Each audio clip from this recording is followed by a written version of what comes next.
तो अगर आप नीट या जेईई की तैयारी कर रहे हैं तो ये वाला न्यूमेरिकल आपके लिए बहुत काम का हो सकता है, आपके आइडियाज़ को एक्सप्लोर करेगा। चलिए इसको शुरू करते हैं।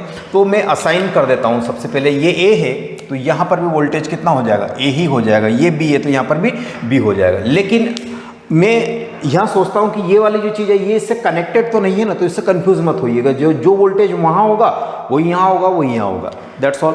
अब आप इसको एनालाइज करिए, इस सर्किट को देखिए। कुछ यहाँ पर सर्किट आपको दिखेगा कि अगर मैं ए से चलूँ, है ना, ये ए यहाँ दे ही दिया तो मैं यहाँ कुछ और नाम दे देता हूँ, एक्स वाई और जेड नाम मैंने दे दिया, ठीक है। ये इसका नॉमेनक्लेचर है।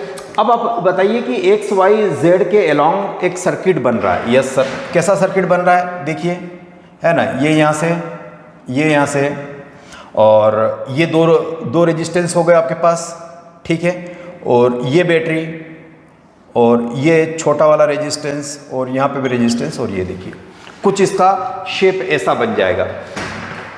ये जो आ रहा है ये 4 ओम हो गया, यस, ये भी 4 ओम हो गया, और यहाँ से एक वायर निकाला था दैट इज ए, और इसके बीच में से वायर निकाला था दैट इज बी, और ये भी 8 वोल्ट है और ये भी 8 वोल्ट है, और ए और 8 वोल्ट के बीच में एक बैटरी। तो इसका शेप ऐसे देख सकते हो। थोड़ा सा मैंने उसको, है ना, रीड्रा करा ताकि आपको इजीली विजुअलाइजेशन हो सके।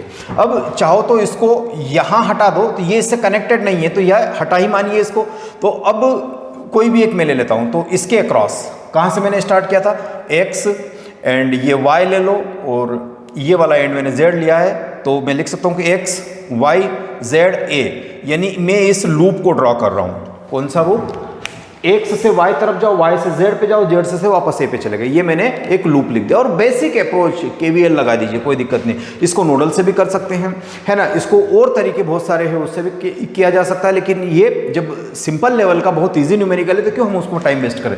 तो इस सर्किट में करंट निकालिए, है ना, इस सर्किट में करंट निकालिए। तो मैं एक्स से स्टार्ट करता हूँ। मान लो कि इसमें करंट में एज्यूम कर रहा हूँ आई, है ना, तो एक्स से स्टार्ट कर रहा हूँ। तो यहाँ पे करंट कितनी ड्रॉप होगी, है ना, करंट की डायरेक्शन में मैं जा रहा हूँ, है ना, तो 4i हो गई।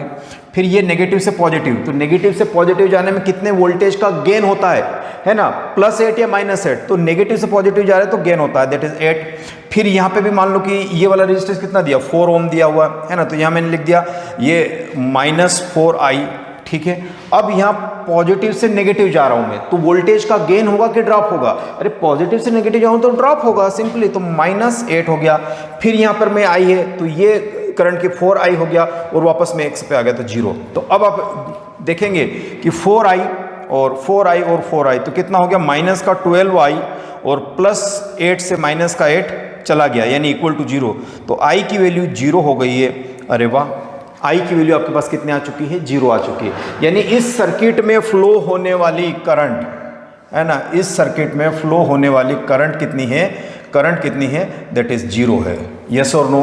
और जब आपको करंट 0, इसमें भी 0 करंट है, इसमें भी 0 करंट ही आपके पास आ रही है, तो यहाँ से यहाँ तक तो 0 वोल्टेज ड्रॉप होगा, और यहाँ से यहाँ तक जाएंगे आप तो कितने का गेन हो जाएगा, यहाँ से नेगेटिव से पॉजिटिव तक जाएंगे तो आपको 8 वोल्ट का गेन होगा। कितने का गेन हो जाएगा, 8 वोल्ट। तो मैं लिख सकता हूँ डायरेक्टली VA - VB कितना हो जाएगा आपके पास, 8 वोल्ट हो जाएगा। VA - VB कितना हो जाएगा आपके पास, 8 वोल्ट हो जाएगा, क्योंकि जो डिफरेंस इसके और इस पॉइंट के अक्रॉस होगा वो सेल का ही वोल्टेज डिफरेंस होगा। इनका आई तो 0 है ना, तो यहाँ से वोल्टेज ड्रॉप कितना हो रहा, 0 वोल्ट हो रहा। इसके अक्रॉस जो थोड़ा मोड़ा बचा हुआ था, इसके भी 0 वोल्ट हो रहा। खाली इस वोल्टेज को क्रॉस करने में, पॉजिटिव से नेगेटिव से पॉजिटिव जाने में, इस बैटरी से जो ड्रॉप हो रहा है या डिफरेंस आ रहा है दैट इज 8 वोल्ट।